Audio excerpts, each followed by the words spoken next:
everyone, this is Ashima, your current affairs faculty, and there are various students asking about a last minute tips कि EPFO के अंदर किस तरीके से हमें कवर करना चाहिए या इन दीज लास्ट टाइम्स किस चीज़ को रिवाइज करना इस टाइम पे ज़्यादा बेटर होगा, राइट। तो इट्स वेरी शॉर्ट वीडियो जिसके अंदर I will telling you important highlights जो आपको अभी रिवाइज करने ही करने चाहिए और बाकी सब्जेक्ट्स में क्या क्या चीजें हैं जो आपको फोकस में लेके चलना चाहिए, राइट। तो ये एक लास्ट मिनट वीडियो की तरीके से है, right.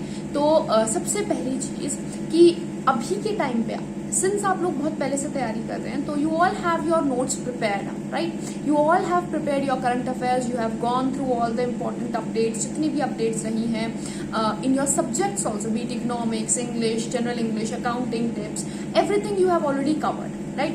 Science maybe you have covered most of it, you have made your notes, and if you have made notes बहुत easy होगा, नहीं तो it's going to be a bit difficult. First thing that you need to go through is कि every day का जितने भी आपने अभी तक notes compile करे हैं उसमें से जितनी भी important schemes हैं, स्कीम्स भी जो कोविड के टाइम पे रिलीज हुई थी, कोविड के बाद रिलीफ के तौर पे रिलीज की गई हैं, हेल्थ स्कीम्स जो रिलीज की गई हैं कोविड की वजह से जो हाईलाइट में आई हैं या जो नई स्कीम्स आई हैं जैसे स्मार्ट कार्ड्स वगैरह आए हैं, इन सबको रिवाइज करना है। तो स्कीम्स को एक दिन पूरा डेडिकेट कर दो कि सारी स्कीम्स रिवाइज करनी है। सेकेंड थिंग भी कि इकोनॉमिक डेवलपमेंट जो हुआ है इंडिया के अंदर, इकोनॉमिक क्राइसिस हम लोग कैसे हैंडल कर रहे हैं, जो इकोनॉमी से रिलेटेड नई स्कीम्स आई हैं या जितना रिलीज किया गया है amount in other forms of economic development, या आरबीआई ने कोई नई गाइडलाइंस रिलीज करी हैं चीजों को हैंडल करने के लिए, वो चीजें। और ये सिर्फ इंडिया तक सीमित नहीं रखना है, इकोनॉमिक डेवलपमेंट इंडिया के साथ साथ वर्ल्ड लेवल पे क्या रहा है, वर्ल्ड पे इकोनॉमी का कितना इम्पैक्ट रहा है, कितना जीडीपी ग्रोथ रेट रहा है वर्ल्ड लेवल पे, और कौन सी कंट्री कैसा कर रही है, important countries being China, USA, Russia, तो उसके बारे में अपडेटेड रहना है, राइट। इकोनॉमिक डेवलपमेंट्स जो कोविड के टाइम पे, कोविड के बाद हुए हैं, उनको जरूर रिवाइज करना है। तो एक हो गया आपकी स्कीम्स, दूसरा हो गया आपके economic developments India and world, right.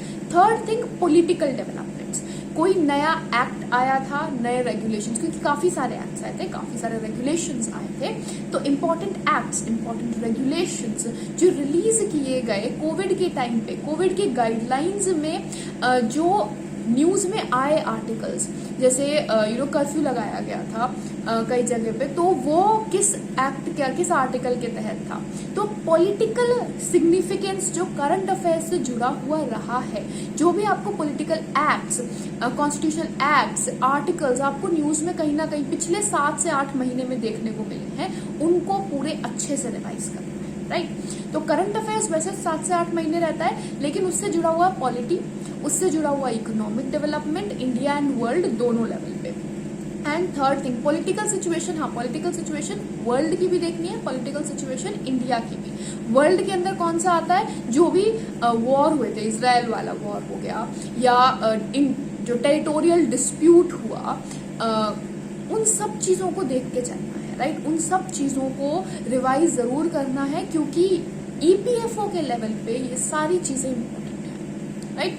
तो 5 से 6 महीने, 7 से 8 महीने का करंट अफेयर्स, उसमें से सेलेक्टेड जो आपको एक एक दिन निकालना है वो है एक स्कीम्स के लिए, एक है international disputes and international politics, एक है नेशनल डिस्प्यूट्स, नेशनल पॉलिटिक्स, एक है इंटरनेशनल इकोनॉमिक क्राइसिस और एक है नेशनल इकोनॉमिक हैंडलिंग। तो ये सारी चीजों पे तो आपको इम्पोर्टेंट फोकस रखना है। साथ साथ में एवरी डे एटलीस्ट 2 मॉक्स अब के टाइम पे आपके निकल जाने चाहिए विद एनालिसिस, राइट। और सिंस आप लोग प्रीवियस ईयर पेपर्स ऑलरेडी देख ही चुके हैं तो एनालिसिस करना आपको आता ही होगा, तो I am expecting that you all know how to do the analysis और आप उसी हिसाब से अपनी तैयारी भी कर रहे हैं, राइट। तो don't forget to do the analysis, take mocks every day, और अगर आप लोगों ने अभी तक ज्यादा तैयारी नहीं करी है, नॉट फीलिंग कॉन्फिडेंट, फिर भी एक मॉक तो करना ही करना है, बिकॉज उससे आपको, आप कितना भी थ्योरी पढ़ लो, लेकिन जब तक आप क्वेश्चंस नहीं करते हैं, you don't understand the concept behind कि आप जो पढ़ रहे हो उससे क्वेश्चन कैसा आ सकता है, उसको कैसे अटेम्प्ट करना है, उसमें किस तरीके के ऑप्शंस आते हैं, आपको कैसे चूज करना है, कैसे आप ऑप्शंस एलिमिनेट करके आंसर कर सकते हो, ये सारी चीजें आप मॉक देके सीखते हैं। तो मॉक टेस्ट में कोई लापरवाही नहीं करनी है।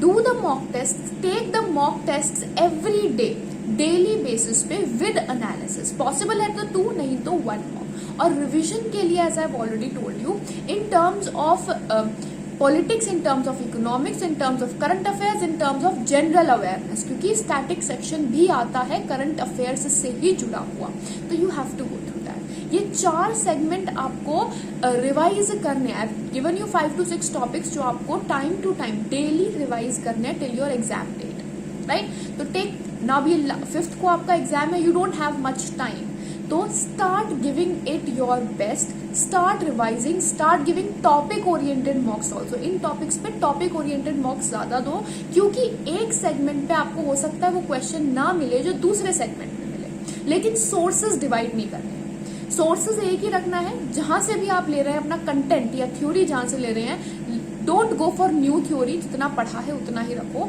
और mock test you can give of multiple courses.